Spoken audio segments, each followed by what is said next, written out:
You must sow to reap and to profit. It must not be a well that we return to as parched and almost starved men and women.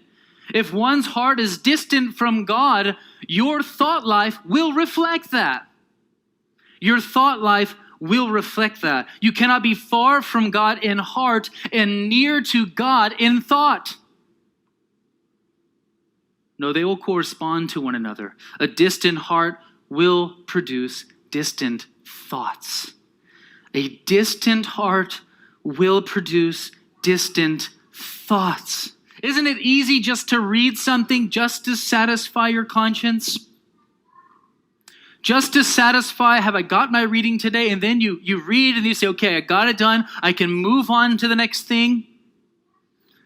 Very easy, yes, but is it profitable? Hardly. Hardly any profit to a type of habit that minimizes the word of God and sees it as a thing that you just have to get through in order to move on to more important things. That is the most important thing in your day. It infinitely outweighs everything else you have going on in life.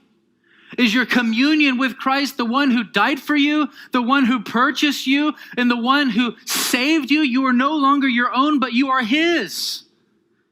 And your communion with him is infinitely more important and more valuable than whatever else you have going on. And so we must not treat it as something that is trivial. No. We read and we reflect on the word of God. Just like prayer, meditation will be informal. It'll be something that happens sporadic. It's something that happens throughout the day. It'll be thoughts will just pop into your mind. You'll be meditating on maybe what you read last week or what you heard in the sermon, what you read yesterday, what you and your wife are talking about, or what you were talking about with a brother and sister. You're meditating on the word. You're meditating on doctrine. Meditation will be informal, but it will also be formal. And that's more concentrated types of meditation. It'll be more organized. It'll be more scheduled.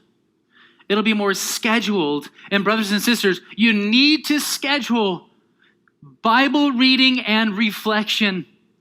You need to schedule it and you need to prioritize it. If you don't prioritize it, you'll hardly do it.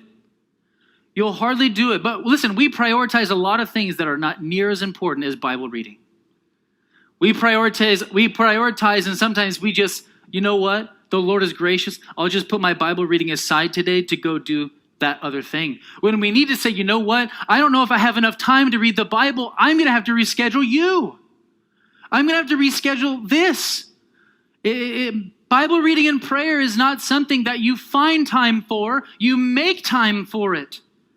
You make time to commune with Christ.